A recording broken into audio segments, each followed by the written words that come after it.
Hey guys, I just wanted to do a little review on the M&P 9 Shield Performance Center. This is my first video, so please, any comments or criticism or critiques that you could help me and I could kind of help you in the future. Just leave them in the comments, and kind of, like I said, keep in mind that this is my first video. The reason why I haven't done a lot of videos, or any videos, quite frankly, is I'm a minor gunsmith. I was taught off the 1911 frame. So I've been a metal frame guy all my life. This is the first plastic gun that I've really invested in. It kind of boiled down to what upgrades can I do to make it more concealable, better functioning, or what have you. I'm coming off of in terms of concealment, I'm coming off of a 1911 Colt Defender. Love the gun. No gripes on it. But it, I guess more or less I wanted to try something else. Weight wise, this one is lighter.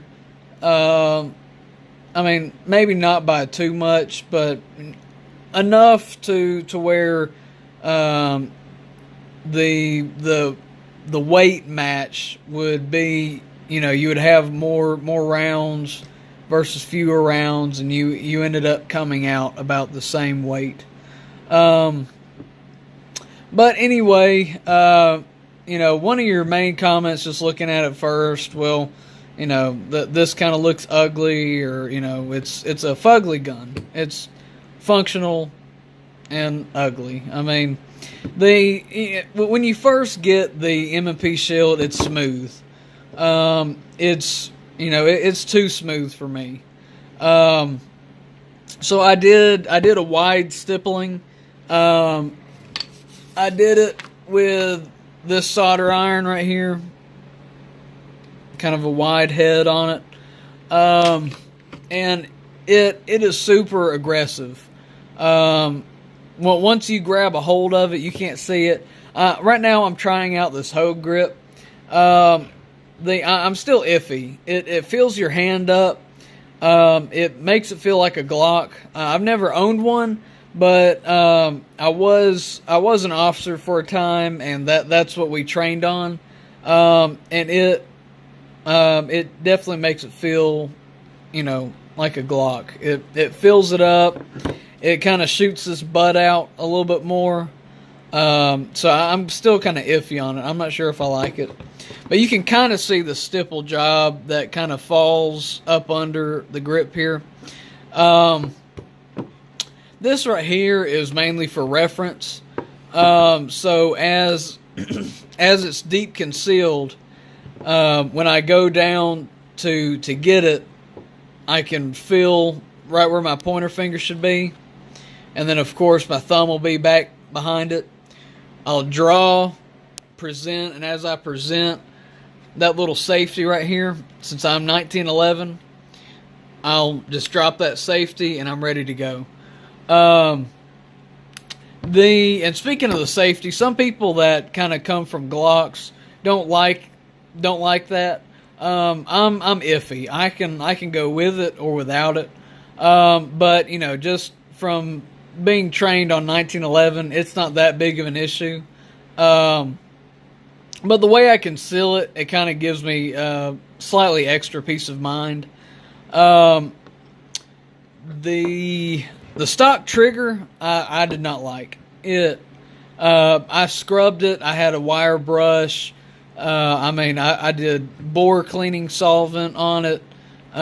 Scrubbed it, cleaned it, and as you pulled on it, it felt like there was sand just all packed in there. Like, it was just crunchy. Which I upgraded. I did a Apex trigger, and I absolutely love it. Let me set the gun or the phone down real fast. Like I said, this is my first video, so I'm working with what I have. If I get enough likes and views and whatnot, I might, start doing a little bit better. But for all the safety people out there, it is empty. This is my first time around a gun. So saying that, we know it's empty. So the trigger stop is right about, well, let's see, that's the stop for the safety. Drop the safety right about there. And then it's a really, firm wall. I love it.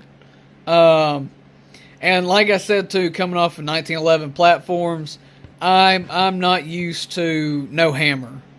But I'm single action all the way. I love single action. The only issue, let me go ahead and address that issue that I have. With you not being able to see the hammer and how it engages, every once in a while, I'll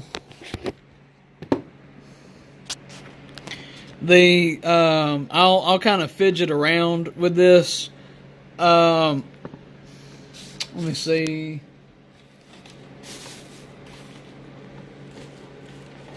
I had a pen. Yep. So I'll fidget around with it every once in a while, but once, like, you have that wall right there, and every once in a while when you mess around with it, say that striker, it doesn't lock. Like, you can pop it.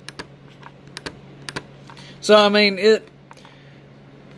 what I've gotten accustomed to is, before I chamber around, because, every once in a while people say, well, people complain of, the gun firing by itself. And what that is your striker can,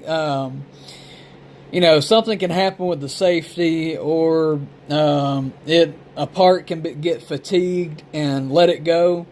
And what that wall does is, see, it's locked up again. So that's how it should be. Just for anyone like shopping, a used shop or a pawn shop, if you lock it back, and if you're automatically able to push that forward, then what that means is, if you have a round chambered, and so let's pretend it's chambered, and that striker is able to be maneuvered, if any part back here gets fatigued, and that striker gets hit, that wall is not stopping the firing pin from striking that bullet, and that can be quite devastating. Especially if you're deep concealing the gun. So what I've gotten accustomed to is I'll load the mag, and then I'll rack it back, and I will manually push that in, and I will make sure that is not able to be moved, and that is a big peace of mind for me. So that's the only issue that I've had. And some people might say, well, you're not supposed to, do anything pin-wise. Well, if Like, let's say you're at a range and you've been firing, you've been shooting, and you just loaded a new round in, and you bring it back just far enough to where you lift you lift that wall plate up, and then for some reason you're like, well, it's time to go home. So you let it go.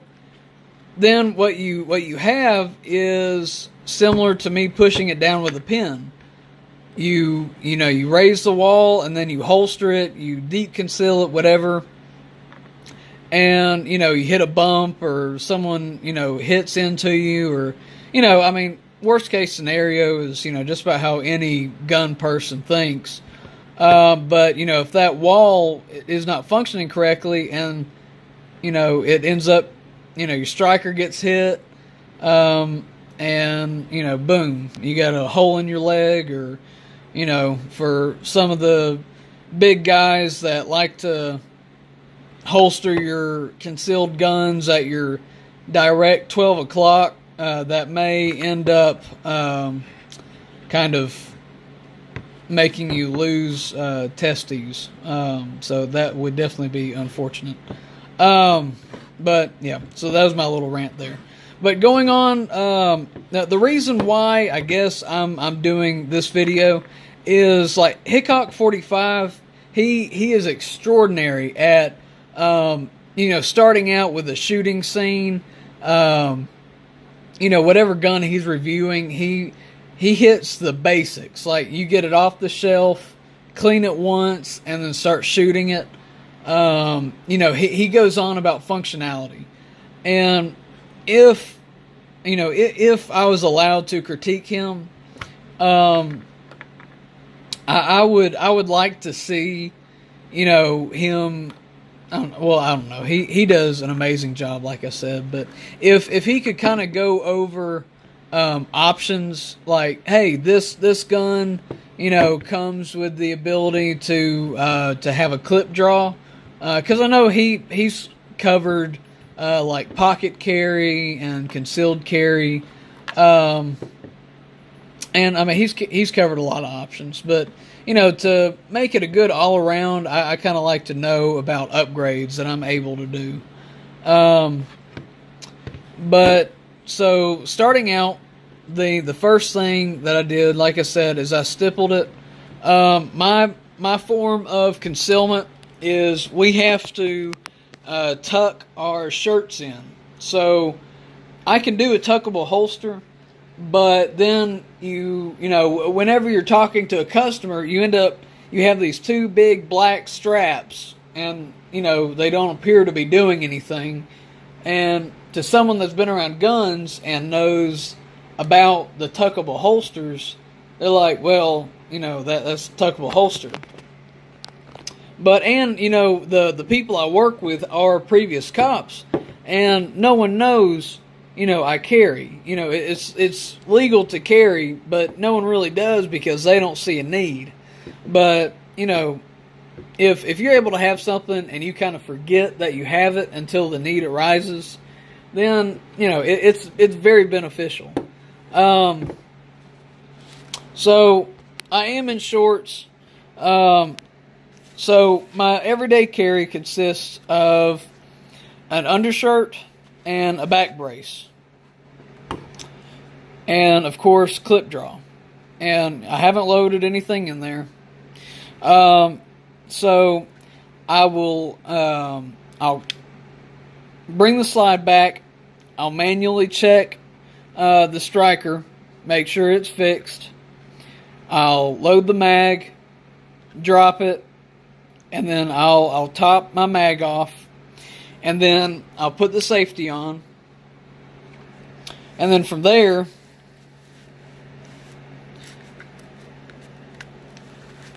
it's a simple matter of tucking it in.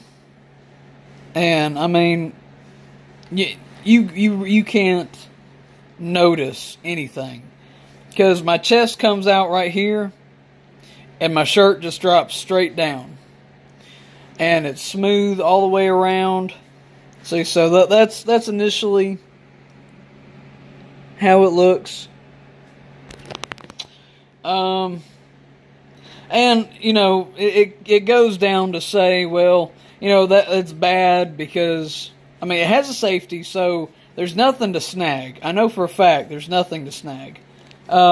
It's just an elastic base on the inside, cotton, cotton right here. It has the safety. And realistically, even if you were, if you had a gun inside your waistband, and it goes off, if you're sitting down, it's all going to go down, any bullet. But even if I did not have one chambered, and let's say I had cheap ammo, and one of the bullets went off, well, I got a bomb strapped to my, to my side, so either way, I'm going to get damaged if something goes off. But I've been carrying this way 7-8 months now, and I haven't been shot yet. And I've dumped at least 1,000 rounds through this gun. So in terms of drawing, when I stick my finger in, I push it forward, and then I get my thumb ready, and then I can feel those those dimples that I put, and then I can draw, and then from there, when I present, I can drop the safety, and then drop down, and I have a decent grip. And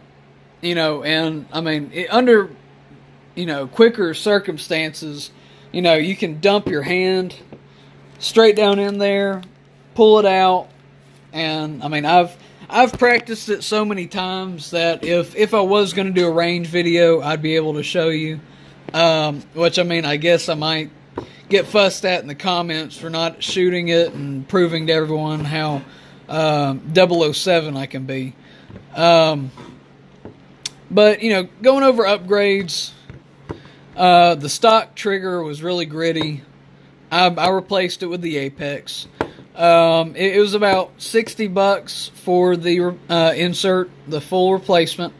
For the actual trigger kit that came with springs that loosened, everything from the brake to the pull. It's Performance Center, so you're going to have a top of the line brake anyway. It's just, with me coming off of 1911, I like a metal, whether it be steel or aluminum. I prefer a metal trigger. Just, it kind of, I don't know, a high stress situation, you kind of feel like you would snatch the trigger, even if you've trained. Going through stressful drills and whatnot, I kind of still find myself slapping the trigger. The Apex does kind of make it feel like a Glock. It's a wide, flat trigger. It feels extremely comfortable. It feels a lot better than the stock trigger. If you wanted to just do the trigger upgrade, and to break it down, you bring the slide back, you bring this bar, rotate it down 90 degrees, drop your slide, make sure it's empty before you have to pull the trigger, and boom, you got it. So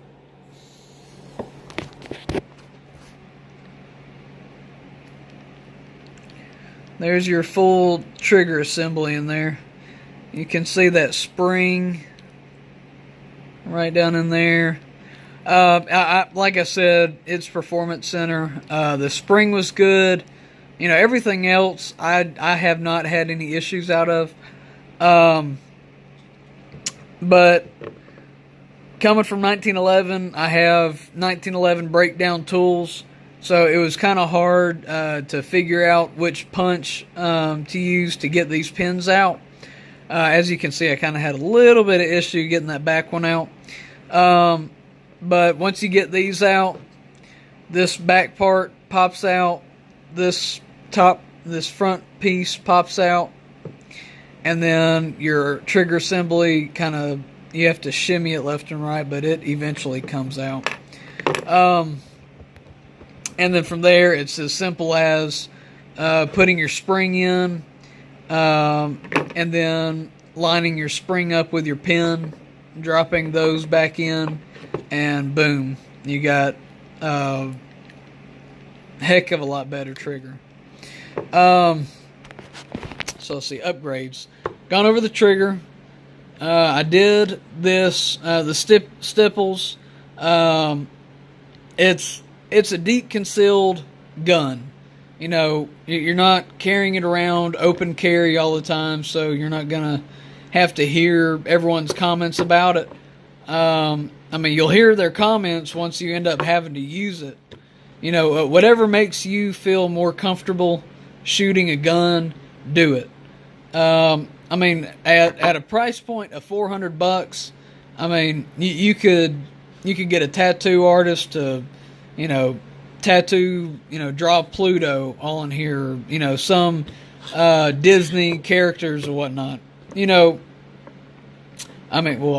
wouldn't do that, but, whatever floats your boat to make you feel more comfortable.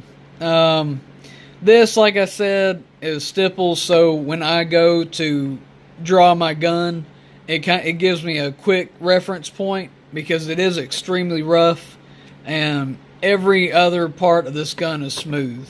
So, I mean, there's no mistaking what area of this gun I'm feeling. And another reason too is when you present the gun, I've always trained with muscle memory. So wherever I point, I'm gonna shoot. So as long as you can draw and you're pointing at your subject, your target, whatever, and you hold it, you're pointing, and then you can pull your trigger. I mean, that's how I've always, coped in a high stress situation. So that just works perfect for me. The hoe grip I got for like $8. I'm still trying to see if I like that or if I like the stipples I put. I like them both either way. The clip I bought Techniclip. It literally took me about 10-15 minutes, and that's 6 months of use. I mean, still tight to the frame, no bending, love it. The stock sights were this front one was broke when I first got it. My front sight was broke. So I ended up buying some Trijicon, and I went back to the gun store. The gun store, by the way, is Birmingham Pistol Wholesale. I would advise anyone in the lower, South America, or south of the United States, I apologize, to come to Birmingham Pistol. It's a family environment. Like, it's one of the best gun stores that I've ever been to, and I've been to just about every gun store on the eastern United States, all the way up to Michigan. And it's extremely, a hospitable place. And so I told them that the sight was broke. They said, hey, we'll make it right. So I brought them Trijicon HD tritium sights, and they popped it in there in about 5 minutes. I'm able to do it, but at the rate I work, I was unable to accomplish that. So, and extremely good value for their firearms. If you have a trade-in, they give you a great value as well. And they're not paying me to endorse. I wish they were. I'd rather work at their store than anywhere else. But yeah, so I see that I'm pushing 25 minutes, so I apologize for, everyone, that are going to complain, saying they wasted 25 minutes of their life.